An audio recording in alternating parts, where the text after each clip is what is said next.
ভারত তৈরি। দেশের মাটিতে জঙ্গি হামলায় নিহতদের বিচার ছিনিয়ে আনতে জানে সামরিক বিভাগ। সম্ভাব্য সমস্ত দিক খতিয়ে দেখা হচ্ছে, অস্ত্রের শান দেওয়ার কাজ চলছে। আসুন তার আগে একটা পরিসংখ্যান দেখাই আপনাদের। ভারত পাক যুদ্ধ হলে বাংলাদেশ, নেপাল, ভুটান কতটা সমস্যায় পড়বে সে প্রসঙ্গ পরে আসবে। তার আগে একটা পরিসংখ্যান আপনাদের তুলে ধরি। এটা ভারত ও পাকিস্তানের সামরিক পরিসংখ্যান 2025 আন্দাজে।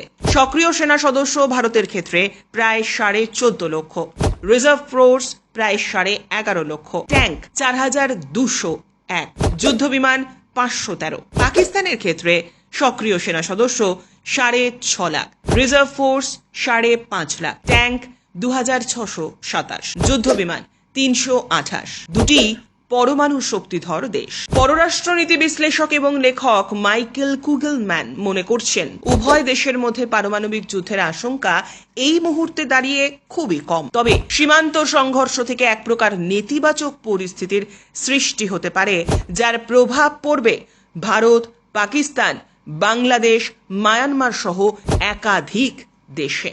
তবে আপাতভাবে ভারত কিন্তু সংযত আচরণই দেখিয়েছে। তবে পাকিস্তানি উস্কানি অব্যাহত। ভারতে কোনো ধরনের পদক্ষেপ বা যে কোনো সামরিক অভিযানের জবাব তারা নিশ্চিতভাবে দৃঢ়তার সঙ্গে দেবে, বারবার এই দাবি জানিয়ে যাচ্ছে তারা।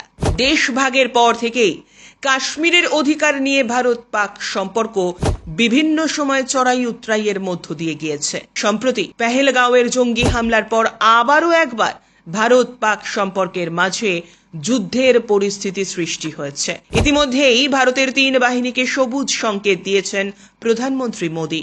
ফলে যে কোনো সময় পাক ভূখণ্ডে ঢুকে আক্রমণ শানাতে পারে ভারতীয় সেনাবাহিনী। অন্তত পাক সংস্থাগুলিও সেই ভয়টাই পাচ্ছে।